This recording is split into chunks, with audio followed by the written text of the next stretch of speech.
ನಮಸ್ಕಾರ ಎಲ್ಲರಿಗೂ. ಗುರುಜ್ಯೋತಿ ಯೂಟ್ಯೂಬ್ ಚಾನಲ್ಗೆ ಸ್ವಾಗತ. ನಾವು ಇವತ್ತ ಶನಿದೇವರ ಮಹಾತ್ಮೆಯನ್ನು ನೋಡೋಣ ಅಂತ ಬರ್ರಿ. ಶನಿದೇವರ ಮಹಾತ್ಮೆ ಅಂದ್ರೆ ಏನಂದ್ರೆ ಅದೊಂದು ಕಥೆ ಅದ ರೀ. ಎಲ್ಲರೂ ಹೇಳ್ತಿರ್ತಾರಲ್ಲ ಬಾಯಿ ಮಾತಿಗೆ, ನನಗೆ ಸಾಡೆ ಸಾತಿ ಅದ, ನನಗೆ ಶನಿ ಗಂಟು ಬಿದ್ದಾನ ಅಂತೇಳಿ.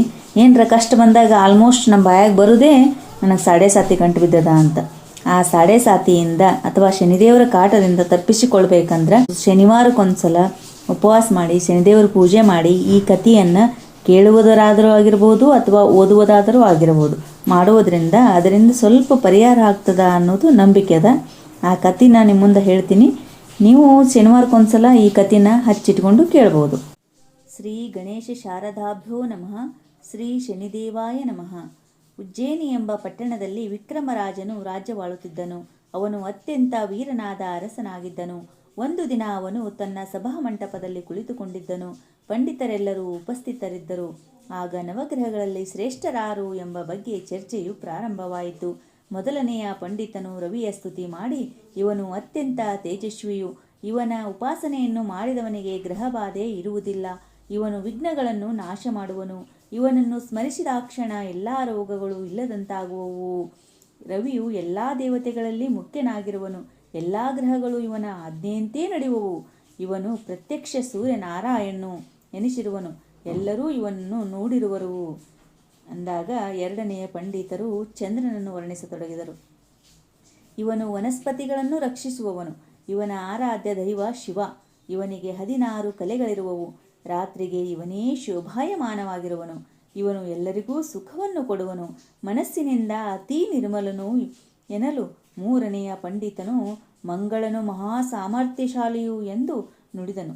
ಇವನು ಮಹಾ ಕ್ರೂರನಾಗಿರುವನು, ಎಲ್ಲ ಗ್ರಹಗಳಲ್ಲಿಯೂ ಇವನು ಶ್ರೇಷ್ಠನು, ಇವನನ್ನು ಪೂಜಿಸುವವರನ್ನು ಮಾತ್ರ ಇವನು ಪ್ರೀತಿಸುವವನು, ಯಾರು ಇವನನ್ನು ಪೂಜಿಸುವುದಿಲ್ಲವೋ ಅವರನ್ನು ಇವನು ಸರ್ವನಾಶ ಮಾಡುವನು.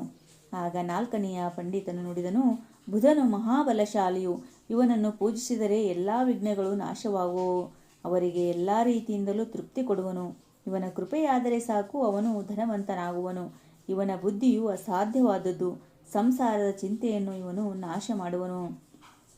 ಐದನೆಯ ಪಂಡಿತನು ಗುರುವನ್ನು ಸ್ತುತಿಸುವನು, ಇವನು ದೇವತೆಗಳಿಗೇ ಗುರು, ಎಲ್ಲರಲ್ಲೂ ಗುರುವು ಶ್ರೇಷ್ಠನು, ಇವನು ಮಹಾಜ್ಞಾನಿ, ಭಾವಿಕರನ್ನು ಇವನು ಪ್ರೀತಿಸುವವನು, ಇವನನ್ನು ನೆನೆಸಿದರೆ ದುಃಖ ಮತ್ತು ಬಡತನಗಳು ಓಡಿ ಹೋಗುವವು, ಇವನ ಮಾತನ್ನು ಎಲ್ಲರೂ ಒಪ್ಪುವರು. ಗುರುವನ್ನು ಬಹಳ ಭಕ್ತಿಯಿಂದ ಭಜಿಸಬೇಕು, ಶಿವನೂ ಕೂಡ ಇವನನ್ನು ಪೂಜಿಸುವನು.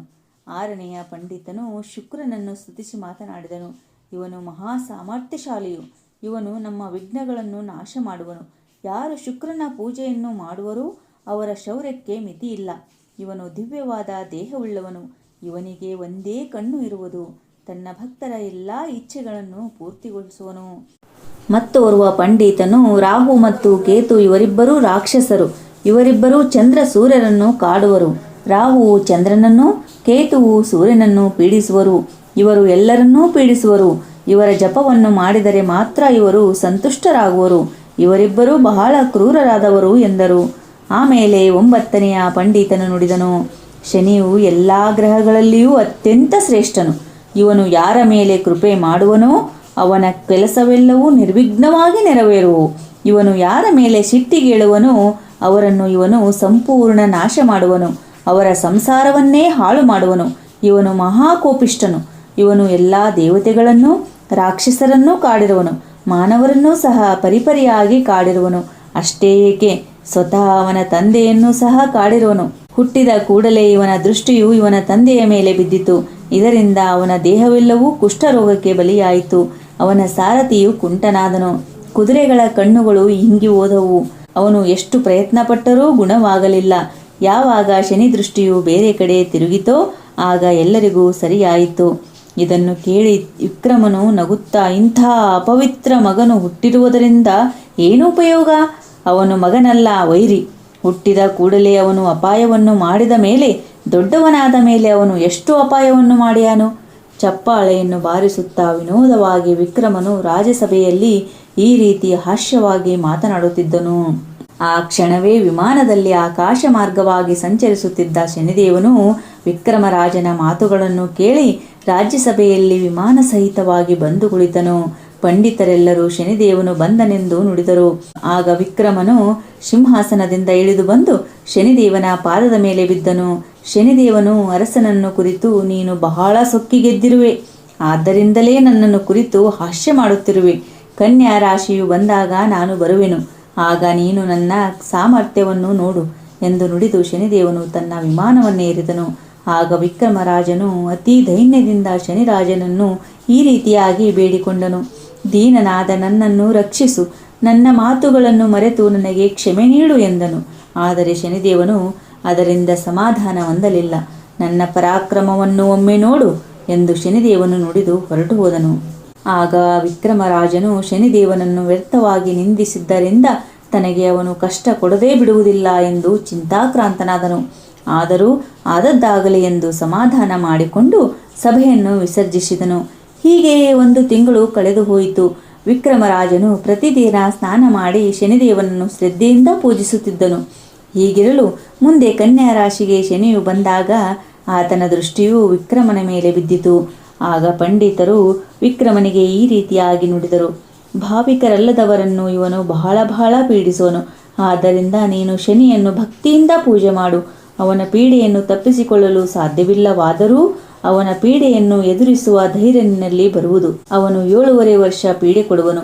ಶ್ರದ್ಧಾ ಭಕ್ತಿಯಿಂದ ಅವನ ಪೂಜೆ ಹೇಗೆ ಮಾಡಬೇಕು ಎಂಬುದನ್ನು ಕೇಳು. ಕುದುರೆಯ ನಾಲನ್ನು ತೆಗೆದುಕೊಂಡು ಅದರಿಂದ ಶನಿ ಪ್ರತಿಮೆಯನ್ನು ಮಾಡಬೇಕು. ನಂತರ ತೈಲದಿಂದ ಅಭಿಷೇಕ ಮಾಡಬೇಕು. ಮಣ್ಣಿನ ಕೊಡದ ಮೇಲೆ ಅವನ ಪ್ರತಿಮೆಯನ್ನು ಸ್ಥಾಪಿಸಬೇಕು. ಬ್ರಾಹ್ಮಣರಿಂದ ಶನಿಯ ಜಪ 23,000 ಮಾಡಿಸಬೇಕು. ಜಪ ಮುಗಿದ ಮೇಲೆ ಹವನ ಮಾಡಬೇಕು. ಬ್ರಾಹ್ಮಣರನ್ನು ಶನಿಯ ಪ್ರೀತ್ಯರ್ಥವಾಗಿ ದಕ್ಷಿಣೆ ದಾನಗಳಿಂದ ಸತ್ಕರಿಸಬೇಕು. ಬ್ರಾಹ್ಮಣರಿಗೆ ಭೋಜನ ಮಾಡಿಸಿ ತೃಪ್ತಿಪಡಿಸಬೇಕು.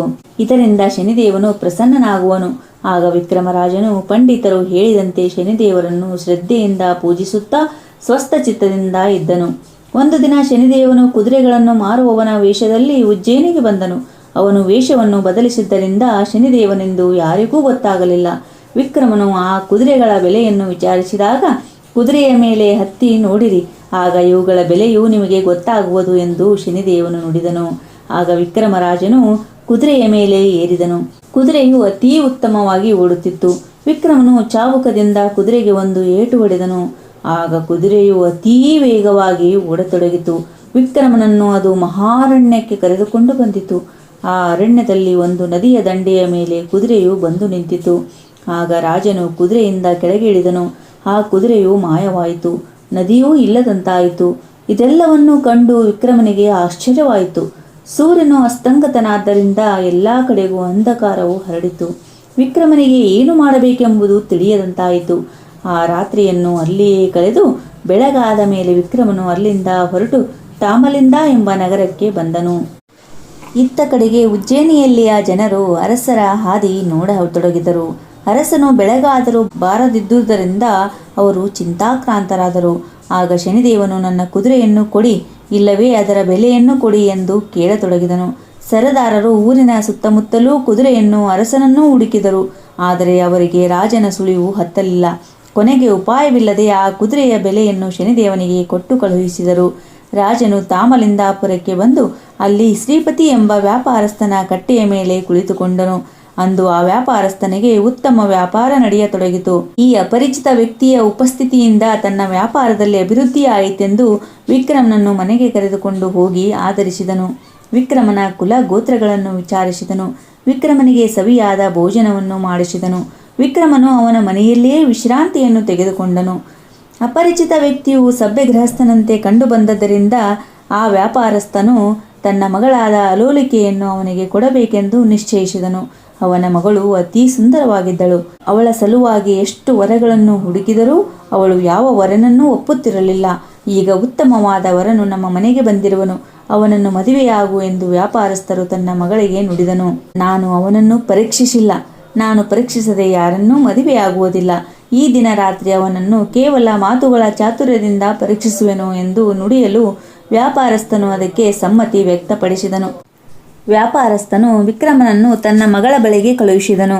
ಆ ಚಿತ್ರಶಾಲೆಯಲ್ಲಿ ಹಂಸ, ಕೋಗಿಲೆ ಮುಂತಾದ ಪಕ್ಷಿಗಳ ಚಿತ್ರಗಳಿದ್ದವು. ವಿಕ್ರಮನ ಸಲುವಾಗಿ ಮಂಚವನ್ನು ಶೃಂಗರಿಸಿದ್ದರು. ಆ ಮಂಚದ ಮೇಲೆ ಹೂವಿನ ರಾಶಿಯನ್ನು ಹಾಕಿದರು. ಆ ಚಿತ್ರಶಾಲೆಯಲ್ಲಿ ಎಲ್ಲ ಕಡೆಗಳಲ್ಲೂ ವಜ್ರ ವೈಡೂರ್ಯಗಳು ಶೋಭಿಸುತ್ತಿದ್ದವು. ಶನಿದೇವನೇ ಕಷ್ಟ ಕೊಡುವುದಕ್ಕಾಗಿ ಇಲ್ಲಿಗೆ ಕರೆದು ತಂದಿರಬಹುದು ಎಂದು ಮನಸ್ಸಿನಲ್ಲಿಯೇ ವಿಕ್ರಮನು ಅಂದುಕೊಂಡನು. ಈ ರೀತಿ ವಿಚಾರ ಮಾಡುತ್ತಾ ವಿಕ್ರಮನು ಪಲ್ಲಂಗದ ಮೇಲೆ ಮಲಗಿಕೊಂಡನು. ಅಷ್ಟರಲ್ಲಿಯೇ ಗಾಢ ನಿದ್ದೆಯಲ್ಲಿ ಲೀನನಾದನು. ಅನಂತರ ವ್ಯಾಪಾರಸ್ಥನ ಮಗಳಾದ ಅಲೋಲಿಕೆಯು ಆರತಿಯನ್ನು ತೆಗೆದುಕೊಂಡು ಪ್ರವೇಶಿಸಿದಳು. ಅವಳ ಕೊರಳಲ್ಲಿ ಮುತ್ತಿನ ಹಾರವು ಶೋಭಿಸುತ್ತಿತ್ತು. ಅವಳ ಕಾಲಲ್ಲಿ ಗೆಜ್ಜೆಯು ಗಿಲ್ ಗಿಲ್ ಎಂದು ಸಪ್ಪಳ ಮಾಡುತ್ತಿತ್ತು. ಅವಳು ಬೆಳ್ಳಿಯ ಪಾತ್ರೆಯಲ್ಲಿ ನೀರನ್ನು ತೆಗೆದುಕೊಂಡು ಅವನಿಗೆ ಸಿಂಪಡಿಸಿದಳು. ಹೀಗೆ ಎಷ್ಟು ಪ್ರಯತ್ನಿಸಿದರೂ ಅರಸನಿಗೆ ಎಚ್ಚರವಾಗಲಿಲ್ಲ. ಇದರಿಂದ ಬಹಳ ನಿರಾಶೆ ಹೊಂದಿದಳು. ಉಪಾಯವಿಲ್ಲದೆ ಅವಳು ತನ್ನ ಕೊರಳಲ್ಲಿಯ ಮುತ್ತಿನ ಹಾರವನ್ನು ಒಂದು ಗೂಟಕ್ಕೆ ಹಾಕಿ ಬೇರೆ ಕಡೆ ಮಲಗಿಕೊಂಡಳು. ಅವಳಿಗೂ ಬೇಗನೆ ನಿದ್ರೆ ಹತ್ತಿತು. ಸ್ವಲ್ಪ ಸಮಯದ ನಂತರ ರಾಜನಿಗೆ ಎಚ್ಚರವಾಯಿತು. ಕಣ್ಣು ತೆಗೆದು ನೋಡಿದಾಗ ವ್ಯಾಪಾರಸ್ಥನ ಮಗಳು ಮಲಗಿರುವುದು ಕಾಣಿಸಿತು. ಇವಳ ಸಂಗಡ ಹೇಗೆ ಮಾತನಾಡಬೇಕು ಎಂದು ಮನಸ್ಸಿನಲ್ಲಿಯೇ ಚಿಂತಿಸುತ್ತಿದ್ದಾಗ ಒಂದು ಚಮತ್ಕಾರವನ್ನು ಅವನು ಕಂಡನು. ಚಿತ್ರದಲ್ಲಿಯ ಹಂಸ ಪಕ್ಷಿಯು ಸಜೀವವಾಗಿ ಅವಳು ಗೂಟಕ್ಕೆ ಹಾಕಿದ್ದ ಮುತ್ತಿನ ಹಾರವನ್ನು ನುಂಗತೊಡಗಿತು. ವಿಕ್ರಮನು ಅದನ್ನು ನೋಡಿ ಬೆರಗಾದನು. ಏನು ಮಾಡಬೇಕೆಂಬುದು ತಿಳಿಯದಾಯಿತು. ಅಷ್ಟರಲ್ಲಿಯೇ ಹಂಸವು ಆ ಹಾರವನ್ನು ಸಂಪೂರ್ಣವಾಗಿ ನುಂಗಿತ್ತು. ಇದು ಶನಿರಾಯನ ಆಟವೆಂದು ಬಗೆದು ವಿಕ್ರಮನು ಹಾಗೆಯೇ ಮಲಗಿಕೊಂಡನು. ಬೆಳಗಾದ ಕೂಡಲೇ ಆ ತರುಣಿಯು ಹಾಸಿಗೆಯಿಂದ ಎದ್ದಳು. ಅವಳ ದೃಷ್ಟಿಯು ತಾನು ಹಾರ ಹಾಕಿದ್ದ ಗೂಟದ ಕಡೆಗೆ ಹೋಯಿತು. ಅಲ್ಲಿ ಹಾರವಿರಲಿಲ್ಲ. ಅಂದ ಬಳಿಕ ಈ ಆಗಂತುಕನೇ ಆ ಹಾರ ಕದ್ದಿರಬಹುದೆಂದು ಭಾವಿಸಿದಳು. ಮಹಾನುಭಾವನೆ, ಗೂಟಕ್ಕೆ ಹಾಕಿದ್ದ ಹಾರವು ಮಾಯವಾಗಿದೆ. ನಾವಿಬ್ಬರಲ್ಲದೆ ಬೇರೆ ಯಾರೂ ಒಳಗೆ ಪ್ರವೇಶಿಸಿಲ್ಲ. ತಾವು ಏನಾದರೂ ತೆಗೆದುಕೊಂಡಿರುವಿರಾ ಎಂದು ಪ್ರಶ್ನಿಸಿದಳು. ಆಗ ವಿಕ್ರಮನು, ನಡುರಾತ್ರಿಯಲ್ಲಿ ನನಗೆ ಎಚ್ಚರವಾದಾಗ ಈ ಚಿತ್ರದಲ್ಲಿರುವ ಹಂಸವು ಸಜೀವವಾಗಿ ಹಾರವನ್ನು ನುಂಗಿತು. ನಾನು ಹಾರವನ್ನು ತೆಗೆದುಕೊಂಡಿಲ್ಲ ಎಂದನು. ಆಗ ಅವಳು ಬಹಳ ಕ್ರೋಧಗೊಂಡಳು. ಹಂಸವು ಸಜೀವವಾಗಿ ಹಾರವನ್ನು ನುಂಗಿತು ಎಂಬುದು ಸಂಪೂರ್ಣ ಸುಳ್ಳು. ಇದನ್ನು ನಾನು ನಂಬುವುದಿಲ್ಲ. ಇಂತಹ ಪವಾಡದ ಆಟ ನನ್ನ ಮುಂದೆ ನಡೆಯದು ಎಂದು ತನ್ನ ತಂದೆಯ ಬಳಿಗೆ ಹೋಗಿ ಎಲ್ಲ ವೃತ್ತಾಂತವನ್ನು ಹರುಹಿದಳು. ಆಗ ಅವಳ ತಂದೆಯು ಕೋಪೋದ್ರಿಕ್ತನಾಗಿ ವಿಕ್ರಮನನ್ನು ಕುರಿತು ನುಡಿದನು. ನಿನಗೆ ಎಲ್ಲ ರೀತಿಯಿಂದಲೂ ಆದರ ಸತ್ಕಾರವನ್ನು ಮಾಡಿದೆನು. ನನ್ನ ಮಗಳನ್ನು ನಿನಗೆ ಕೊಟ್ಟು ಲಗ್ನ ಮಾಡಬೇಕೆಂದುಕೊಂಡಿದ್ದೆ. ಕೃತಜ್ಞನಾದ ನೀನು ನನ್ನ ಮಗಳ ಹಾರವನ್ನು ಕದ್ದು ಹಂಸವು ನುಂಗಿತು ಎನ್ನುವೆಯಲ್ಲ. ಹಾರವನ್ನು ಕೊಡು, ಇಲ್ಲದಿದ್ದರೆ ನೀನು ನಂತರ ಪಶ್ಚಾತ್ತಾಪ ಪಡಬೇಕಾಗುವುದು. ವಿಕ್ರಮನು ಅತ್ಯಂತ ನಮ್ರತೆಯಿಂದ ನುಡಿದನು. ಹಂಸವು ಹಾರವನ್ನು ನುಂಗಿದ್ದು ನಿಜ. ನನ್ನ ಬಳಿಯಲ್ಲಿ ನಿಮ್ಮ ಹಾರವಿಲ್ಲ. ನಾನು ನಿಮ್ಮ ಹಾರಗಳನ್ನು ಕದ್ದಿರುವುದಿಲ್ಲ. ಇದನ್ನು ಕೇಳಿ ವ್ಯಾಪಾರಸ್ಥನಿಗೆ ಮತ್ತಷ್ಟು ಕೋಪ ಬಂದಿತು. ಅವನು ಸಿಟ್ಟಿನಿಂದ ತನ್ನ ಸೇವಕರಿಗೆ ಈ ರೀತಿಯಾಗಿ ಆಜ್ಞೆ ಮಾಡಿದನು. ಈತನನ್ನು ಹಿಡಿದು ಮನಬಂದಂತೆ ಹೊಡೆಯಿರಿ. ಅವನು ಹಾರವನ್ನು ಕದ್ದು ತಾನು ಕದ್ದಿಲ್ಲವೆಂದು ಸುಳ್ಳು ಹೇಳುತ್ತಿರುವನು. ಅವನನ್ನು ಹೊಡೆಯದೇ ಅವನು ತನ್ನ ತಪ್ಪು ಒಪ್ಪಿಕೊಳ್ಳುವುದಿಲ್ಲ. ಕೂಡಲೇ ಸೇವಕರು ಅವನನ್ನು ಹಿಡಿದು ಕಟ್ಟಿ ಹೊಡೆಯತೊಡಗಿದರು. ಅವರಿಗೆ ದಯವಿಲ್ಲಿಂದ ಬರಬೇಕು. ವಿಕ್ರಮನನ್ನು ಮನಬಂದಂತೆ ಹೊಡೆದರು. ವ್ಯಾಪಾರಸ್ಥನು ವಿಕ್ರಮನನ್ನು ಕುರಿತು, ನಮ್ಮ ಹಾರವನ್ನು ಇನ್ನಾದರೂ ಕೊಡು ಎಂದನು. ಅವನ ಹತ್ತಿರ ಹಾರವಿಲ್ಲವೆಂದ ಮೇಲೆ ಅವನು ಹಾರವನ್ನು ಎಲ್ಲಿಂದ ಕೊಡುವನು? ಆಗ ವ್ಯಾಪಾರಸ್ಥನು ಈ ಸುದ್ದಿಯನ್ನು ಅಲ್ಲಿಯ ಅರಸನಾದ ಚಂದ್ರಸೇನನಿಗೆ ಹೇಳಿದನು. ಅರಸನು ಸೇವಕರನ್ನು ಅಟ್ಟಿ ವಿಕ್ರಮನನ್ನು ತನ್ನ ರಾಜಸಭೆಗೆ ತರಲು ಕಳುಹಿಸಿದನು. ವಿಕ್ರಮನು ಅರಸನ ಮುಂದೆ ಬಂದು ನಿಂತನು. ಅರಸನು ವಿಕ್ರಮನನ್ನು ಕುರಿತು, ನಿನ್ನ ಬಳಿಯಲ್ಲಿರುವ ಹಾರವನ್ನು ಈ ವ್ಯಾಪಾರಸ್ಥನಿಗೆ ಕೊಟ್ಟು ಬಿಡು. ವ್ಯರ್ಥವಾಗಿ ಪ್ರಾಣಾಪಾಯಕ್ಕೆ ಗುರಿಯಾಗಬೇಡ.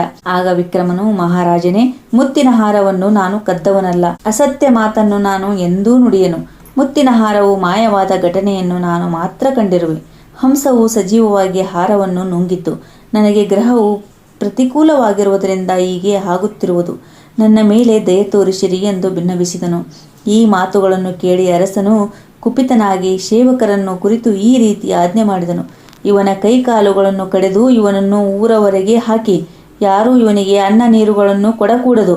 ಯಾರಾದರೂ ಕೊಟ್ಟರೆ ಅವರು ಶಿಕ್ಷೆಗೆ ಅರ್ಹರಾಗುವರು. ಅರಸನ ಮಾತುಗಳನ್ನು ಕೇಳಿದ ಸೇವಕರು ವಿಕ್ರಮನನ್ನು ಕರೆದುಕೊಂಡು ಊರ ಹೊರಗೆ ಬಂದರು. ಅವನ ಕೈಕಾಲುಗಳನ್ನು ಕಡೆದು ಹಾಕಿದರು. ವಿಕ್ರಮನಿಗೆ ದಾರುಣವಾದ ದುಃಖ ಒದಗಿತು. ಆಹಾರವಿಲ್ಲದೆ ಬಳಲಿದನು. ಹಾಯ್ದು ಹೋಗುವ ಪ್ರವಾಸಿಗರು ವಿಕ್ರಮನನ್ನು ಕಂಡು ದುಃಖ ಪಡುತ್ತಿದ್ದರು. ಅವನ ಮೇಲೆ ಅವರಿಗೆ ವಿಪರೀತ ಕರುಣೆ ಬರುತ್ತಿತ್ತು. ಆದರೆ ಮಾಡುವುದಾದರೂ ಏನು? ರಾಜಾಜ್ಞೆಯ ಭೀತಿಯಿಂದ ಅವರು ಸುಮ್ಮನೆ ಹೋಗುತ್ತಿದ್ದರು. ಹೀಗೆಯೇ ವಿಕ್ರಮನು 1 ತಿಂಗಳು ಕಳೆದನು. ಶನಿದೇವರನ್ನು ಕುರಿತು ಪ್ರಾರ್ಥಿಸತೊಡಗಿದನು. ಇದಲ್ಲದೆ ಹಿಂದೆ ವಿಕ್ರಮನು ಶನಿದೇವನನ್ನು ಭಕ್ತಿಪೂರ್ವಕವಾಗಿ ಪೂಜಿಸಿದರೆ ಫಲವಾಗಿ ಇದರಿಂದ ಚಂದ್ರಸೇನನ ಮನಸ್ಸಿನಲ್ಲಿ ದಯಾಭಾವವು ಉದಯವಾಯಿತು. ವಿಕ್ರಮನಿಗೆ ಅನ್ನ ನೀರುಗಳನ್ನು ಕೊಡಲು ಅಡ್ಡಿ ಇಲ್ಲವೆಂದು ಅವನು ಆಜ್ಞೆ ಮಾಡಿದನು. ಆಗ ನಗರದಲ್ಲಿಯ ಜನರು ಅನ್ನ ನೀರುಗಳನ್ನು ವಿಕ್ರಮನಿಗೆ ಕೊಡತೊಡಗಿದರು.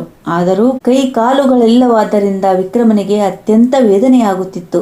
ಈ ರೀತಿ ವಿಕ್ರಮನು 2 ವರ್ಷಗಳನ್ನು ಕಳೆದನು. ಒಂದು ದಿವಸ ಒಬ್ಬ ಸ್ತ್ರೀಯು ಅದೇ ಮಾರ್ಗದಿಂದ ತಾಮಲಿಂದಾಪುರಕ್ಕೆ ಹೋಗುತ್ತಿದ್ದಳು.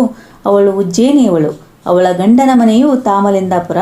ಅವಳು ತನ್ನ ಗಂಡನೊಡನೆ ಮಾವನ ಮನೆಗೆ ನಡೆದಿದ್ದಳು. ವಿಕ್ರಮರಾಜನನ್ನು ನೋಡಿ ಅವಳು ತನ್ನ ಬಂಡಿಯಿಂದ ಇಳಿದು ಬಂದು ವಿಕ್ರಮನ ಪಾದದ ಮೇಲೆ ಬಿದ್ದಳು. ಆಗ ವಿಕ್ರಮನು, ನಿನಗೆ ಕಲ್ಯಾಣವಾಗಲಿ, ಉಜ್ಜಯಿನಿಯ ವೃತ್ತಾಂತವನ್ನು ಹೇಳು ಎಂದು ಪ್ರಶ್ನಿಸಿದನು. ಆಗ ಗಾಣಗಿತ್ತಿಯು, ಉಜ್ಜಯಿನಿಯಲ್ಲಿ ಎಲ್ಲರೂ ಕ್ಷೇಮದಿಂದ ಇರುವರು, ಆದರೆ ತಮಗೆ ಏಕೆ ಈ ಅವಸ್ಥೆ ಉಂಟಾಯಿತು ಎಂದು ತಿರುಗಿ ಪ್ರಶ್ನೆ ಮಾಡಿದಳು. ಅದಕ್ಕೆ ವಿಕ್ರಮನು, ಇದೆಲ್ಲವೂ ನನ್ನ ಕರ್ಮದ ಫಲ ಎಂದು ತನ್ನ ವೃತ್ತಾಂತವೆಲ್ಲವನ್ನೂ ಆಕೆಗೆ ಹರುಹಿತನು. ಗಾಣಗಿತ್ತಿಯು ವಿಕ್ರಮನನ್ನು ತನ್ನ ಬಂಡಿಯಲ್ಲಿ ಕೂರಿಸಿಕೊಂಡು ತನ್ನ ಮನೆಗೆ ಕರೆದುಕೊಂಡು ಬಂದಳು. ಆದರೆ ಅವಳ ಮಾವನಿಗೆ ಬಹಳ ಗಾಬರಿಯಾಯಿತು. ರಾಜನಿಗೆ ಈ ಸುದ್ದಿಯು ಮುಟ್ಟಿದರೆ ಅನರ್ಥವಾಗಬಹುದೆಂದು ತಿಳಿದು ಆ ಗಾಣಿಗನು ಚಂದ್ರಸೇನ ಮಹಾರಾಜನ ಬಳಿಗೆ ಹೋಗಿ ಕೈ ಮುಗಿದು, ನೀವು ಊರ ಹೊರಗೆ ಕೈಕಾಲು ಕಡಿದು ಹಾಕಿರುವವನನ್ನು ತಮ್ಮ ಅಪ್ಪಣೆಯಾದರೆ ನಮ್ಮ ಮನೆಗೆ ಕರೆದುಕೊಂಡು ಬರುವೆವು ಎಂದು ಹೇಳಿದನು. ಅರಸನು ಅದಕ್ಕೆ, ಪರದುಃಖ ದಯಾಶೀಲನೇ, ದೀನನೂ ಅನಾಥನೂ ಆಗಿರುವ ಆ ಮನುಷ್ಯನನ್ನು ನಿಮ್ಮ ಮನೆಗೆ ಕರೆದೊಯ್ದು ಅನ್ನ ವಸ್ತ್ರಗಳನ್ನಿತ್ತು ರಕ್ಷಿಸಿ ಪುಣ್ಯವಂತನಾಗು ಎಂದು ಅಪ್ಪಣೆ ಕೊಟ್ಟನು. ಆದರೆ ವಿಕ್ರಮನು, ನಾನು ನಿಮ್ಮ ಮನೆಯಲ್ಲಿ ಇರುವ ವಿಷಯ ಯಾರಿಗೂ ಹೇಳಬೇಡಿ, ಇಷ್ಟೇ ನನ್ನ ಬೇಡಿಕೆ ಎಂದು ಹೇಳಿದನು. ನೀವು ನನ್ನ ಮನೆಯಲ್ಲಿ ಗಾಣ ಹೊಡೆಯಿರಿ, ನಾನು ನಿಮಗೆ ಅನ್ನ ವಸ್ತುಗಳನ್ನು ಕೊಡುವೆನು ಎನ್ನಲು ವಿಕ್ರಮನು, ನಾನು ಸಂತೋಷದಿಂದ ಈ ಕೆಲಸ ಮಾಡುವೆನು, ತಮ್ಮಿಂದ ಬಹಳ ಉಪಕಾರವಾಯಿತು ಎಂದನು. ಹೀಗೆ ವಿಕ್ರಮನು 7 ವರ್ಷಗಳನ್ನು ಕಳೆದನು. ಒಂದು ದಿವಸ ವಿಕ್ರಮನು ಗಾಣದ ಮೇಲೆ ಕುಳಿತುಕೊಂಡು ದೀಪಕ ರಾಗವನ್ನು ಹಾಡುತ್ತಿದ್ದನು. ಅವನು ಹಾಡಲಾರಂಭಿಸಿದ ಕೂಡಲೇ ಎಲ್ಲ ಕಡೆಗೂ ದೀಪಗಳು ಹತ್ತಿದವು. ರಾಜನ ಮಗಳಾದ ಪದ್ಮಸೇನೆಯು ಎಲ್ಲ ಕಡೆಗೂ ಹತ್ತಿರತಕ್ಕ ಪ್ರಕಾಶದ ಕಡೆಗೆ ನೋಡುತ್ತಿದ್ದಳು. ಇಷ್ಟು ದೀಪಗಳು ಒಮ್ಮಿಂದೊಮ್ಮೆಲೆ ಹೇಗೆ ಹತ್ತಿದವು ಎಂದು ಅವಳು ಆಶ್ಚರ್ಯಪಡುತ್ತಿದ್ದಳು. ವಿಕ್ರಮನು ಅಷ್ಟರಲ್ಲಿಯೇ ರಾಗವನ್ನು ಮುಗಿಸಿದ್ದರಿಂದ ಆ ದೀಪಗಳು ಇಲ್ಲದಂತಾದವು. ಮುಂದೆ ಅವನು ಮತ್ತೊಂದು ರಾಗವನ್ನು ಹಾಡತೊಡಗಿದನು. ಆಗ ಪದ್ಮಸೇನೆಯು, ಈ ಮನುಷ್ಯನು ರಾಗ ಜ್ಞಾನವನ್ನು ಅರಿತವನು, ಅವನು ಎಲ್ಲಿ ಹಾಡುತ್ತಿರುವನು ಎಂಬುದನ್ನು ನೋಡಿಕೊಂಡು ಬನ್ನಿರಿ ಎಂದು ಸೇವಕಿಯರಿಗೆ ಆಜ್ಞೆ ಮಾಡಿದಳು. ಅವರು ನಗರದ 4 ಕಡೆಗಳಲ್ಲಿ ಹುಡುಕಿದರು. ಆಗ ಗಾಣಿಗನ ಮನೆಯಲ್ಲಿ ಅವನು ಹಾಡುತ್ತಿರುವುದನ್ನು ಅವರು ಶೋಧಿಸಿದರು. ಅವರು ತಿರುಗಿ ಬಂದು ಅವನಿಗೆ ಕಾಲಿಲ್ಲವೆಂದು ಪದ್ಮಸೇನೆಯ ಮುಂದೆ ಹೇಳಿದರು. ಅವನು ಹೇಗೇ ಇರಲಿ, ಅವನನ್ನು ಇಲ್ಲಿಗೆ ಕರೆದುಕೊಂಡು ಬನ್ನಿ. ನೀವು ಯಾವ ರೀತಿಯಿಂದಲೂ ಹೆದರಬೇಕಿಲ್ಲ, ಅರಸನಿಗೆ ನಾನು ನೋಡಿಕೊಳ್ಳುವೆನು ಎಂದಳು. ಆಗ ದಾಸಿಯರು ವಿಕ್ರಮನನ್ನು ಕರೆಯಲು ಗಾಣಿಗನ ಮನೆಗೆ ಬಂದರು. ಗಾಣಿಗನಿಗೆ ಹೇಳಿ ವಿಕ್ರಮನನ್ನು ಅರಮನೆಗೆ ಕರೆದುಕೊಂಡು ಹೋದರು. ವಿಕ್ರಮನನ್ನು ಕಂಡು ರಾಜಕುಮಾರಿಗೆ ಬಹಳ ಸಂತೋಷವಾಯಿತು. ನೀವು ಒಳ್ಳೆಯ ಸಂಗೀತಗಾರರಿದ್ದಂತೆ ತೋರುವಿರಿ, ಒಂದು ಹಾಡನ್ನು ಹಾಡಿರಿ ಎಂದು ಭಿನ್ನಬಿಸಿದಳು. ಆಗ ವಿಕ್ರಮನು ಹಾಡಲು ಪ್ರಾರಂಭಿಸಿದನು. ಅವನ ಕಂಠವು ಅತೀ ಮಧುರವಾಗಿತ್ತು. ಅವನು ಅತೀ ಗಂಭೀರವಾಗಿ ಹಾಡತೊಡಗಿದನು. ರಾಜಕನ್ಯೆಯ ಅಂತಃಪುರದಲ್ಲಿ ಸಂಗೀತ ಕಚೇರಿಯೇ ನಡೆಯಿತು. ಈ ಸಂಗೀತವನ್ನು ಚಂದ್ರಸೇನ ರಾಜನು ಕೇಳಿ, ಈ ರಾಗವು ನನ್ನ ಮಗಳಾದ ಪದ್ಮಸೇನೆಯ ಅರಮನೆಯಿಂದ ಬರುತ್ತಿರುವುದು, ಅಲ್ಲಿ ಏನು ನಡೆಯುತ್ತಿರುವುದು ಎಂದು ತನ್ನ ಸೇವಕರನ್ನು ವಿಚಾರಿಸಿದನು.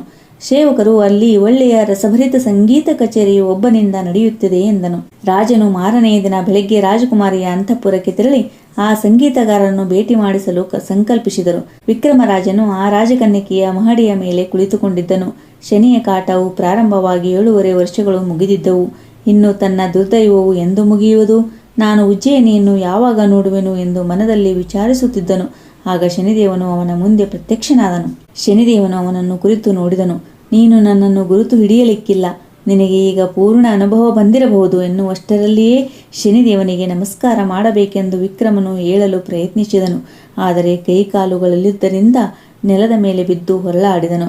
ಆಗ ಶನಿದೇವನು ನುಡಿದನು, ವಿಕ್ರಮನೇ, ನಿನ್ನ ಮಹಿಮೆಯು ಅಪಾರವಾದದ್ದು. ಈಗ ನಾನು ನಿನಗೆ ಪ್ರಸನ್ನನಾಗಿರುವೆನು. ನಿನಗೆ ಮನಸ್ಸಿಗೆ ಬಂದದ್ದನ್ನು ಬೇಡಿಕೋ ಎಂದನು. ಆಗ ವಿಕ್ರಮನು ಕಣ್ಣೀರು ಸುರಿಸುತ್ತಾ ನುಡಿದನು, ಮನುಷ್ಯನಿಗೆ ಇಂತಹ ಪೀಡೆಯನ್ನು ಕೊಡಬೇಡ, ಇದೇ ನಾನು ನಿನ್ನಲ್ಲಿ ಬೇಡುವವರ ಎಂದನು. ಆಗ ಶನಿದೇವನು ವಿಕ್ರಮನ ವಿಶಾಲವಾದ ಅಂತಃಕರಣವನ್ನು ಕಂಡು ಸಂತೋಷಭರಿತನಾದನು. ವಿಕ್ರಮನನ್ನು ಕುರಿತು ಈ ರೀತಿಯಾಗಿ ನುಡಿದನು, ನಿನಗೆ ಕೈಕಾಲುಗಳಿಲ್ಲ, ಆದರೆ ಅವುಗಳನ್ನು ಬೇಡದೆ ಪರರ ಸಲುವಾಗಿ ಮಾತ್ರ ವಿಚಾರ ಮಾಡುತ್ತಿರುವೆ. ನಿನ್ನ ರಾಜ್ಯವನ್ನು ಬೇಡದೆ ಪರರಿಗೆ ದುಃಖ ಕೊಡಬೇಡ ಎಂದು ಬೇಡಿದೆ.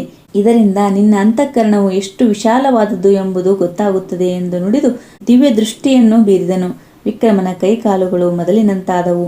ಆಗ ವಿಕ್ರಮನು ಶನಿದೇವನ ಪಾದದ ಮೇಲೆ ಬಿದ್ದು ದೈನ್ಯದಿಂದ ಬೇಡಿಕೊಂಡನು. ನೀನು ಯಾರಿಗೂ ಪೀಡೆಯನ್ನು ಕೊಡಬೇಡ, ಇದೇ ನನ್ನ ಬೇಡಿಕೆ. ಆಗ ಶನಿದೇವನು ಹೀಗೆ ನುಡಿದನು, ವಿಕ್ರಮನೇ, ನಾನು ಎಲ್ಲ ದೇವತೆಗಳನ್ನೂ ರಾಕ್ಷಸರನ್ನೂ ಕಾಡಿರುವೆನು. ಅದೆಲ್ಲವನ್ನೂ ನೋಡಿದರೆ ನಾನು ನಿನಗೆ ಕೊಟ್ಟ ತೊಂದರೆ ಬಹಳವೇನಲ್ಲ. ನನ್ನ ಗುರುವನ್ನೂ ಕೂಡ ನಾನು ಕಾಡಿರುವೆನು. ಅಂದ ಮೇಲೆ ಉಳಿದವರ ಪಾಡೇನು? ನನ್ನ ಕಾಟಕ್ಕೆ ಹೆದರಿ ಶಿವನು ಕೈಲಾಸದಲ್ಲಿ ಕ್ಷಣ ಹೊತ್ತು ಅಡಗಿಕೊಂಡನು. ರಾಮಚಂದ್ರನು 14 ವರ್ಷ ವನವಾಸ ಭೋಗಿಸಬೇಕಾಯಿತು. ರಾವಣನ ಮೇಲೆ ನನ್ನ ದೃಷ್ಟಿಯು ಬೀಳಲು ಅವನು ನಾಶ ಹೊಂದಿದನು. ಹರಿಶ್ಚಂದ್ರನಿಗೆ ತನ್ನ ರಾಜ್ಯವನ್ನು ಬಿಟ್ಟು ಹೆಂಡರು ಮಕ್ಕಳನ್ನು ಮಾರಿ ಜೀವಿಸಬೇಕಾಯಿತು. ವಸಿಷ್ಠರ 100 ಜನ ಮಕ್ಕಳು ಮರಣ ಹೊಂದಿದರು. ಪಾಂಡವರು 12 ವರ್ಷ ವನವಾಸ, 1 ವರ್ಷ ಅಜ್ಞಾತವಾಸದಲ್ಲಿರಬೇಕಾಯಿತು. ಶ್ರೀಕೃಷ್ಣನಿಗೆ ಶಮಂತಕಮಣಿಯನ್ನು ಕದ್ದನೆಂಬ ಅಪವಾದ ಬಂದಿತು. ಈ ರೀತಿಯಾಗಿ ನಾನು ಎಲ್ಲರನ್ನೂ ಕಾಡಿರುವೆನು. ನೀನು ಬಹಳ ಪರೋಪಕಾರಿಯಾದ್ದರಿಂದ ನಿನಗೆ ನಾನು ಪ್ರಸನ್ನನಾಗಿದ್ದೇನೆ. ನಾನು ನಿನಗೆ ಕೊಟ್ಟ ಪೀಡೆಯ ಕಥೆಯನ್ನು ಯಾರು ಶ್ರವಣ ಪಠಣ ಮಾಡುವರೋ ಅಂಥವರಿಗೆ ನಾನು ಪೀಡೆಯನ್ನು ಕೊಡುವುದಿಲ್ಲ. ಈ ಗ್ರಂಥದ ಪಠಣ ಶ್ರವಣ ಮಾಡದಿರುವವರನ್ನು ನಾನು ಪೀಡಿಸದೇ ಬಿಡೆನು. ಇದು ನಾನು ನಿನಗೆ ನೀಡುವ ವರ. ಮತ್ತೊಂದು ವಿಷಯವೇನೆಂದರೆ, ವೈಶ್ಯನ ಮನೆಯಲ್ಲಿ ಹಂಸವು ರತ್ನಹಾರವನ್ನು ನುಂಗಿದ್ದರಿಂದ ನಿನಗೆ ಅಪವಾದ ಬಂದಿತು. ಈಗ ವೈಶ್ಯನನ್ನು ಕರೆಯಿಸು. ಅವನ ಮುಂದೆಯೇ ಹಂಸವು ಸಜೀವಗೊಂಡು ರತ್ನಹಾರವನ್ನು ಉಗುಳಿದಾಗ ನಿನಗೆ ಮೊದಲಿನ ರಾಜಭೋಗಗಳು ಲಭಿಸುವವು ಎಂದು ಆಶೀರ್ವಾದ ಮಾಡಿ, ಶನಿವಾರಕ್ಕೆ ಒಮ್ಮೆಯಾದರೂ ನನ್ನ ಮಹಾತ್ಮೆಯನ್ನು ಯಾರು ಓದುವರೋ ಅಥವಾ ಕೇಳುವರೋ ಅವರಿಗೆ ನಾನು ಸಂತುಷ್ಟನಾಗುವೆನು ಎಂದು ನುಡಿದು ಶನಿದೇವನು ಅಂತರ್ಧನಾದನು. ನಂತರ ಚಂದ್ರಸೇನ ರಾಜನು ಅಲ್ಲಿಗೆ ಬಂದು ವಿಕ್ರಮ ರಾಜನನ್ನು ಕಂಡು, ನೀನು ಯಾರು ಎಂದು ಕೇಳಿದನು. ವಿಕ್ರಮನು, ನಾನು ತಮ್ಮ ಪರಿಚಯದ ಕಳ್ಳನಲ್ಲವೇ ಎಂದನು. ಅದು ಇರಲಿ, ಈಗ ವೈಶ್ಯರನ್ನು ತ್ವರೆ ಮಾಡಿ ಕರೆಯಿಸಿರಿ, ಅನಂತರ ನನ್ನ ಸಮಾಚಾರವೆಲ್ಲವೂ ತಿಳಿಯುವುದು ಎನ್ನಲು ರಾಜನು ಶ್ರೀಪತಿ ಸಾಹುಕಾರನನ್ನು ಕರೆಯಿಸಿದನು. ವಿಕ್ರಮನು, ವೈಶ್ಯನೇ, ನಿನ್ನ ಮನೆಯ ಚಿತ್ರಶಾಲೆಗೆ ಕರೆದುಕೊಂಡು ನಡಿ. ಅಲ್ಲಿ ಈ ಹಿಂದೆ ನಡೆದ ಅಘಟಿತ ಘಟನೆಯನ್ನು ಪ್ರತ್ಯಕ್ಷ ನಿನಗೂ ರಾಜನಿಗೂ ತೋರಿಸಬೇಕಾಗಿದೆ ಎಂದು ನುಡಿಯಲು ಶ್ರೀಪತಿ ಸಾಹುಕಾರನು ಎಲ್ಲರನ್ನೂ ಕರೆದುಕೊಂಡು ಚಿತ್ರಶಾಲೆಗೆ ಬಂದನು.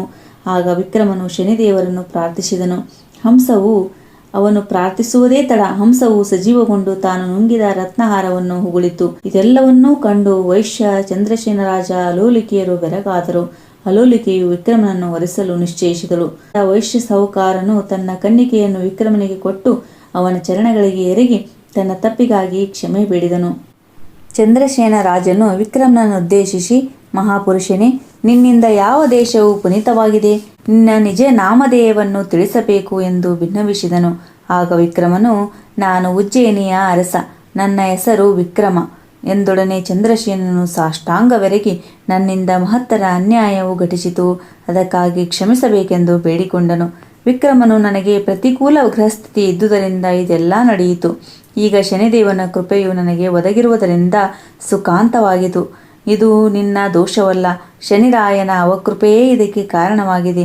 ಆದ್ದರಿಂದಲೇ ನಾನು ಸಾಕಷ್ಟು ಕಷ್ಟ ನಷ್ಟಗಳಿಗೆ ಗುರಿಯಾಗಿದ್ದೆನು ಎಂದು ನುಡಿದನು. ಅರಸನು ವಿಕ್ರಮನಿಗೆ ವಿಪುಲ ಸಂಪತ್ತನ್ನು ಕೊಟ್ಟನಲ್ಲದೆ ತನ್ನ ಪುತ್ರಿ ಪದ್ಮಸೇನೆಯನ್ನು ಧಾರೆ ಎರೆದು ಕೊಟ್ಟನು. ವಿಕ್ರಮನು ತನ್ನನ್ನು ರಕ್ಷಣೆ ಮಾಡಿದ ಗಾಣಿಗನಿಗೆ ಒಂದು ನಾಡನ್ನು ಉಂಬಳಿಯಾಗಿ ಕೊಡಿಸಿದನು. ಚಂದ್ರಸೇನ ರಾಜನ ಮತ್ತು ಶ್ರೀಪತಿ ಸಾಹುಕಾರನ ಅನುಮತಿ ಪಡೆದು ತನ್ನ ಉಭಯ ಪತ್ನಿಯರೊಂದಿಗೆ ಚದುರಂಗದಳ ಸಮೇತನಾಗಿ ಉಜ್ಜಯಿನಿಗೆ ಹಿಂದಿರುಗಿದನು. ಉಜ್ಜಯಿನಿ ಪುರವಾಸಿಗಳು ವಿಕ್ರಮನ ಪುನರಾಗಮನದಿಂದ ಆನಂದಯುಕ್ತರಾದರು. ಆ ಬಳಿಕ ಒಂದು ಶುಭ ಮುಹೂರ್ತದಲ್ಲಿ ವಿಕ್ರಮನು ತನ್ನ ಸಿಂಹಾಸನವನ್ನೇರಿದನು. ಮುಂದೆ ಅವನು ಶನೀಶ್ವರ ವ್ರತವನ್ನು ತಪ್ಪದೇ ಆಚರಿಸಿದನು. ಈ ಶನಿ ಮಹಾತ್ಮೆಯನ್ನು ಯಾರು ಭಕ್ತಿಯಿಂದ ಓದುವರೋ ಅಥವಾ ಪಠಣ ಮಾಡುವರೋ ಅವರ ಸಂಕಟಗಳೆಲ್ಲವೂ ಪರಿಹಾರವಾಗುವವು. ಶನಿದೇವನು ಪ್ರಸನ್ನನಾಗುವನು. ಓಂ ಶಂ ಶನೀಶ್ವರಾಯ ನಮಃ. ಇತಿ ಶ್ರೀ ಶನಿ ಮಹಾತ್ಮಂ ಸಂಪೂರ್ಣಂ. ಇಷ್ಟೊತ್ತು ಶನಿ ಮಹಾತ್ಮೆಯನ್ನು ಕೇಳಿದ್ದಕ್ಕಾಗಿ ಎಲ್ಲರಿಗೂ ಧನ್ಯವಾದಗಳು. ದಯವಿಟ್ಟು ನಮ್ಮ ಚಾನಲ್ನ ಸಬ್ಸ್ಕ್ರೈಬ್ ಮಾಡಿಕೊಂಡು ಸಪೋರ್ಟ್ ಮಾಡಿರಿ ಅಂತ ಕೇಳ್ಕೊತೀನಿ.